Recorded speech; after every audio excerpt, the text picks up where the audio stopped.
Okay, so let's dive into this.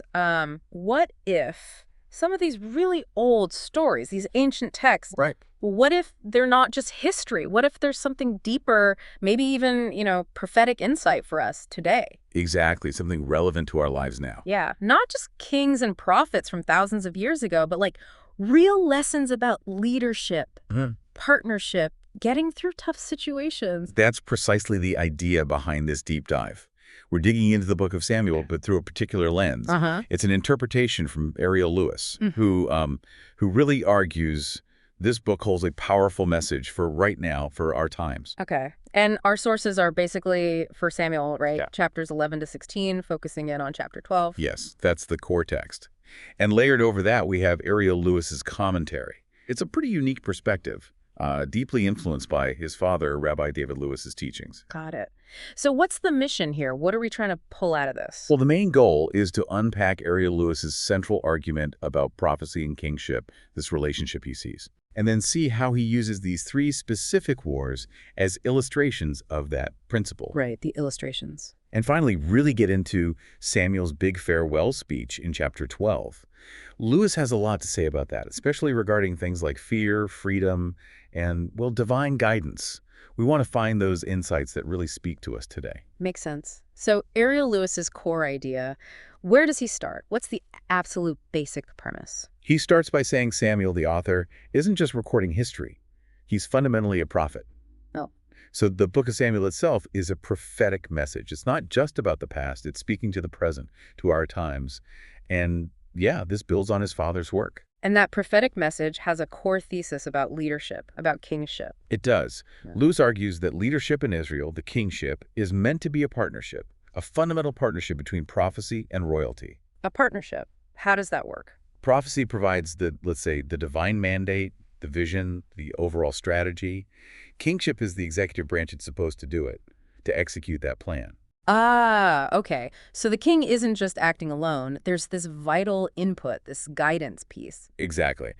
And Lewis argues that the story of Samuel, especially when Saul enters the picture, is a clear demonstration of what goes wrong when that partnership is ignored or breaks down. Which leads us to the three wars you mentioned, chapters 11 to 16. Yep. The war against the Ammonites, then the Philistines, and finally the war against the Amalekites. And Lewis sees these three conflicts as basically case studies for this partnership idea. Precisely. They show the stark contrast, between doing things with that prophetic guidance and blessing and doing things without it. Or trying to, anyway. Okay, let's break them down. The first one, Ammonites. How did that play out according to Lewis? So this first war, Lewis emphasizes, was conducted, well, primarily by Samuel himself. Samuel represents the prophetic side of the partnership. And the result? A miraculous victory. Totally successful. And there's this specific detail Lewis points to from the text. 1 Samuel 12:1. It says, Samuel gathered this huge army for them purely through the spirit of prophecy, by means of the spirit of prophecy alone. Wow. So, not conventional strategy, but divine inspiration leading the charge. That's the picture Lewis paints. Now contrast that with the second war against the Philistines. Okay, what was different there? This one was led by Saul, the king. But crucially, Lewis says, Saul did it on his own, without that prophetic partnership active. And the outcome? Predictably different, I guess. Dramatically different. It was messy, full of confusion, low morale. The source even calls it a debacle, a total failure. So a clear failure when kingship acts in isolation. Seems to be the point Lewis is making. When it detaches from that divine guidance, things just unravel. Okay, so we have Samuel leading via prophecy, resulting in success. Saul leading alone, resulting in failure. What about the third war against Amalek? That sounds like it was meant to be the ideal scenario. Exactly. It was supposed to be the partnership in action. Yeah. It started that way. How so? It began with very clear divine instructions delivered through Samuel. The prophetic mandate was there. It's right. But Saul, well, he disassociated himself, as the source puts it, right in the middle of the campaign. He started following the plan, then went rogue. Ah, and the consequences of only following part of the instructions. Well, it started well because he was initially following the divine direction.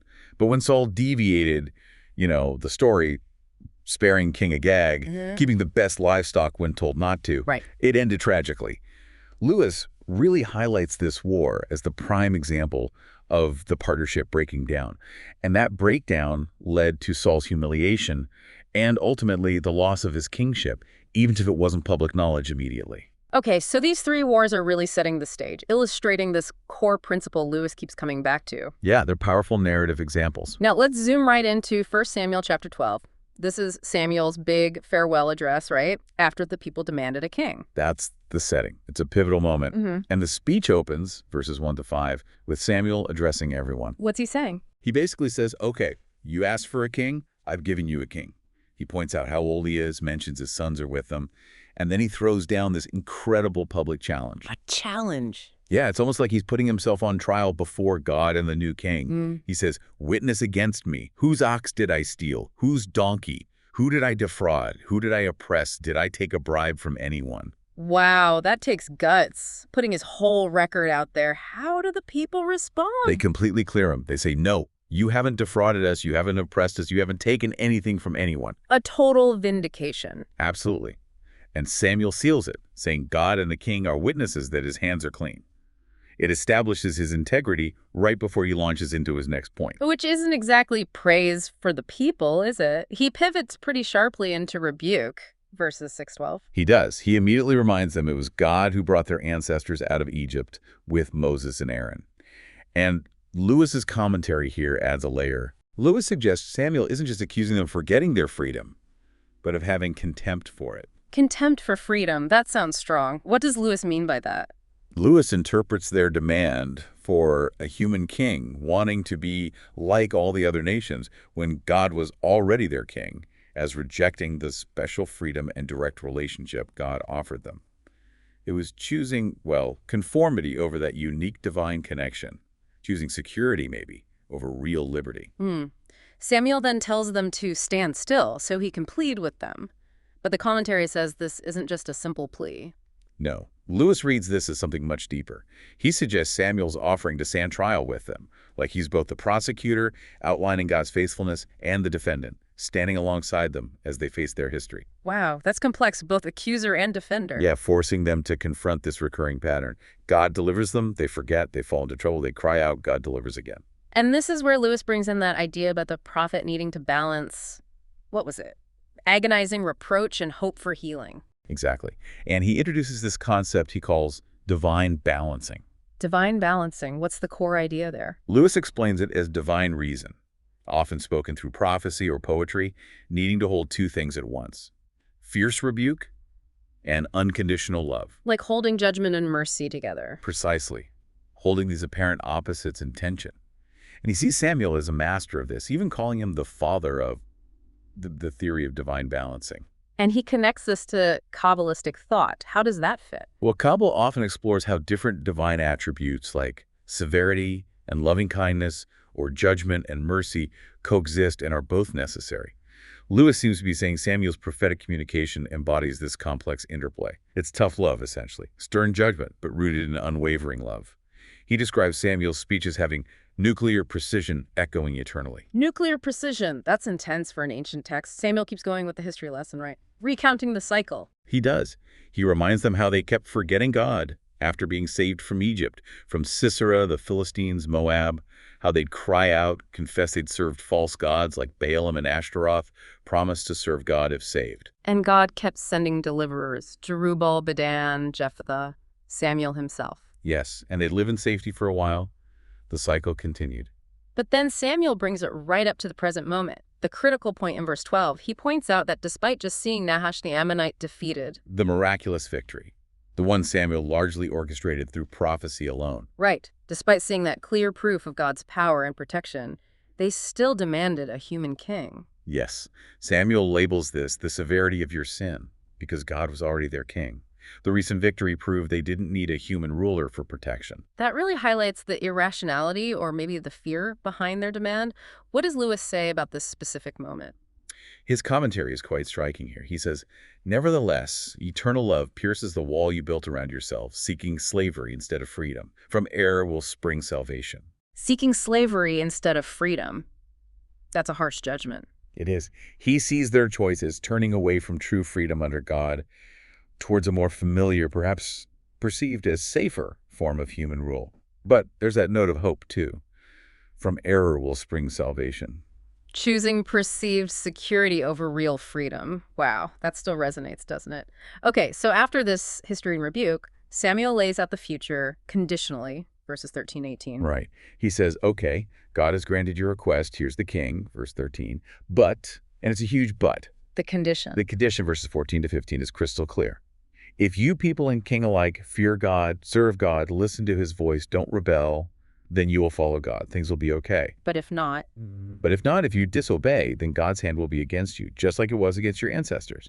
The choice and its consequences are laid bare. and just to drive the point home, he calls for a sign, right? Something undeniable. Exactly. He tells them to stand still and witness a great thing. No. He points out it's the wheat harvest season, normally dry, and he says, I'm going to call on God to send thunder and rain right now so you'll know just how great your wickedness was in asking for a king. Wow. Calling down a storm on demand. What does Lewis link this to? Lewis's commentary connects this sign directly back to the theme of the wars. He says, your compulsion for a human king has led you into war. So their political choice had direct spiritual and practical consequences, like exposing them to conflict. That seems to be the implication. And the sign happens, verse 18. Samuel calls out, God sends thunder and rain that very day. And the people's reaction. They were terrified, Yeah. filled with great fear of God and also of Samuel. It's a powerful, visceral demonstration. Lewis has a comment on this sign too, doesn't he? Something about how people react to prophecy. He does. It's fascinating. He describes prophecy as something that can shock the unready, like a terrifying storm. Okay. But he says the wise, faced with that power, would dive into its eye, into the calm center where the truth lies. But the people didn't do that. No. Lewis says they trembled instead. They missed the deeper meaning, the full Sinai-like experience. They were just scared by the storm rather than understanding the message within it. That's a really interesting distinction, being scared by it versus understanding from it. So this fear leads to their response and Samuel's final words of counsel, verses 19 to 25. Right. The people, totally shaken by the storm, immediately confess. They say, pray for us, we've sinned. We added this evil asking for a king to all our other sins. Verse 19. They finally get it, or at least they're scared enough to say they do. How does Samuel respond to their fear and confession? His first words are crucial. Fear not. Verse 20. Don't be afraid. Wait, after calling down a terrifying storm, he tells them not to be afraid. It seems contradictory, but Lewis offers insight. Samuel follows up by saying it's foolish to fear yourselves or the evil you've already done. The point isn't to be paralyzed by fear or guilt. So the fear shouldn't stop them from doing what's right now. Exactly. He tells them, don't turn away now. Serve the Lord with all your heart. Move forward. And Lewis has a comment on this fearing yourselves bit. Yeah, Lewis adds a sharp note. How could you fear what I've warned you about? That's how fear traps you. He's saying the fear itself becomes the prison, stopping them from taking the very action, turning back to God that offers a way out. Fear is the trap itself. Yeah. Okay. What else does Samuel tell them? He urges them, verse 21, don't turn aside to follow vain things, empty things, things that cannot profit nor deliver, for they are vain. Like idols, or maybe putting their trust solely in the human king or military might, things without real substance. Could be all of those. Basically, don't chase illusions. And then comes this incredibly powerful assurance in verse 22. What's that? Samuel says, essentially, never let fear control you. The Lord has never forsaken his people, and he won't start now. You have nothing to fear except fear itself. Wow. Echoes down the centuries, that line. A direct command against fear, grounded in God's faithfulness. It's huge. Yeah. And Samuel promises he won't stop praying for them or teaching them the good and the right way. Verse 23. The rebuke is tough, but the support is still there. So the relationship continues, even after this confrontation. What's his final instruction? His final plea, verse 24, circles back. Only fear the Lord, meaning revere him, respect him, and serve him in truth with all your heart. And he tells them to remember. Consider how great things he hath done for you. Look back at God's track So record. remember the history. Use it as motivation. Exactly. But there's a final warning too, verse 25. It echoes the condition from earlier. What's the warning? But if ye shall still do wickedly, ye shall be swept away, both ye and your king. Persistent disobedience leads to ruin for everyone. The king doesn't save them if they collectively turn away. And Lewis has one last comment on this, tying it back to the people's influence. Yes, a really thought-provoking one. Even a righteous king can be dragged down if the people inflame the fires of fear. Oof. So it's not just about the leader's choices. The people's attitude, their fear level, can actually undermine even good leadership. That really shifts the focus, doesn't it? Puts a lot of responsibility on the community, not just the person at the top. It absolutely does. Okay, so wrapping this deep dive up, what are the big takeaways? We've explored Ariel Lewis's perspective on Samuel as prophecy for us. Right, this core idea of the necessary partnership between divine guidance, prophecy, and leadership, kingship. And we saw the three wars vividly illustrating the success, failure, and breakdown of that partnership. Yeah, Ammonites, Philistines, Amalek, each showing a different facet. Then we spent a lot of time in Samuel's farewell speech in chapter 12. His personal vindication, the sharp rebuke, that idea of divine balancing. Holding rebuke and love together, Mhm. and his really profound counsel on facing sin, understanding prophecy, avoiding those vain things, and tackling the corrosive nature of fear. So thinking about all this, how might these ancient ideas connect to you, the listener? Think about leadership needing that deeper guidance, the danger of forgetting the foundational vision, that balance between necessary critique and support, and maybe especially that struggle against fear. How does that resonate with challenges or decisions you're facing? Yeah, in your own life or work or community. And maybe ponder that final idea from Lewis we just discussed. Right, the idea that even good leadership can be pulled down if the people themselves give in to fear or get distracted by those vain things. What does that suggest about collective responsibility? Not just what leaders owe the people, but what a community or even a nation owes itself in terms of maintaining focus, courage, and seeking genuine guidance. Definitely something to think about long after this deep dive ends.